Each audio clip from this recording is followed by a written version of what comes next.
இப்போ பாஜக எம்பிக்கள் புகார் கொடுக்க காவல் நிலையத்தில் அமர்ந்து கொண்டு புகார் அளித்து வருகின்றனர். ஒருவேளை போலீசார் விசாரித்து நடவடிக்கை எடுக்க நேரிட்டால் ராகுல் காந்தி கைதாவாரா என்ற கேள்வி எழுந்திருக்கிறது.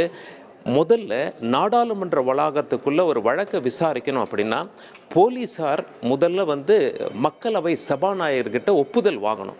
மக்களவை சபாநாயகர் ஒப்புதல் கொடுத்தா பிறகு போலீசார் உள்ள போய் அந்த வழக்கை விசாரிக்க முடியும். போலீசார் இந்த வழக்கை பொறுத்த வரைக்கும் என்ன செய்வாங்க அப்படின்னு சொல்லி கேட்டீங்கன்னா, முதல்ல வீடியோ ஆதாரங்கள் இருக்கிறதா, அடிப்பட்ட பாஜக எம்பி என்ன சொல்றாரு, என் மேல ஒரு எம்பி விழுந்தாரு, அவர் தள்ளவரே ராகுல் காந்தி தான் அப்படின்னு சொல்றாரு. ராகுல் காந்தி என்ன சொல்றாரு, நான் நாடாளுமன்றத்துக்குள்ள போன பாஜக எம்பிக்கள் என்ன தள்ளிட்டாங்க அப்படின்னு சொல்லி ராகுல் காந்தி சொல்றாரு. இப்படியாக போலீசார் முதல்ல என்ன கேட்பாங்க அப்படின்னா, வீடியோ ஆதாரங்கள் இருக்கிறதா, யாராவது மொபைல் போன்ல எடுத்திருக்காங்களான்னு கேட்பாங்க. இதுவரைக்கும் அந்த மொபைல் போன் ஃபுட்டேஜ் வெளியாகல. சிசிடிவி கேமராக்கள் இருக்கு நாடாளுமன்றத்தில். அந்த குறிப்பிட்ட இடத்தில் தெளிவாக தெரியும் வகையில் அந்த படிக்கட்டில் சிசிடிவி கேமரா இருந்ததா என்று போலீசார் விசாரித்து அந்த வீடியோ காட்சிகளை முதல்ல எடுத்து எம்பிக்கள் கூறியவாறு என்ன நடந்திருக்கு அப்படின்னு சொல்லி விசாரிப்பாங்க, வெரிஃபை பண்ணுவாங்க.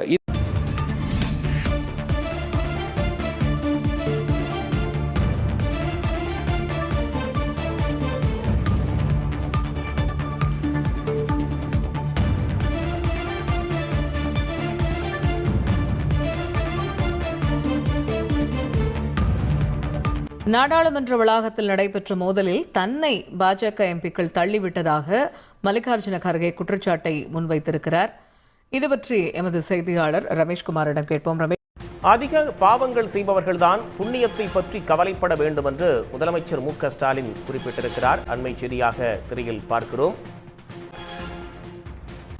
நாடு, மக்கள், அரசியல், சட்டத்தின் பாதுகாப்பு பற்றி கவலைப்படுவோர் அம்பேத்கர் பெயரைத்தான் சொல்வார்கள் என்றும் குறிப்பிட்டிருக்கும் அவர், அதிக பாவங்கள் செய்பவர்கள்தான் புண்ணியத்தை பற்றி கவலைப்பட வேண்டும் என்று குறிப்பிட்டிருக்கிறார். நாடாளுமன்ற மாநிலங்களவையில் பேசிய அமித்ஷா, இப்போது ஒரு புது ஃபேஷன் உருவாகி இருக்கிறது, எதற்கெடுத்தாலும் அம்பேத்கர் அம்பேத்கர் என்கிறார்கள்.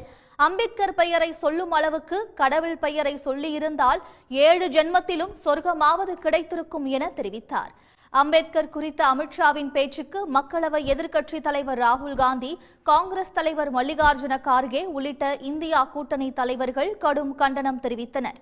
இந்நிலையில் அமித்ஷா பேச்சுக்கு கண்டனம் தெரிவித்துள்ள முதலமைச்சர் மு.க.ஸ்டாலின், அதிக பாவங்களை செய்பவர்கள்தான் புண்ணியத்தை பற்றி கவலைப்பட வேண்டும் என தெரிவித்தார். மேலும் நாட்டை பற்றியும் மக்களை பற்றியும் அரசியல் சட்டத்தின் பாதுகாப்பு பற்றியும் கவலைப்படுபவர்கள் புரட்சியாளர் அம்பேத்கர் பெயரை தான் சொல்வார்கள்.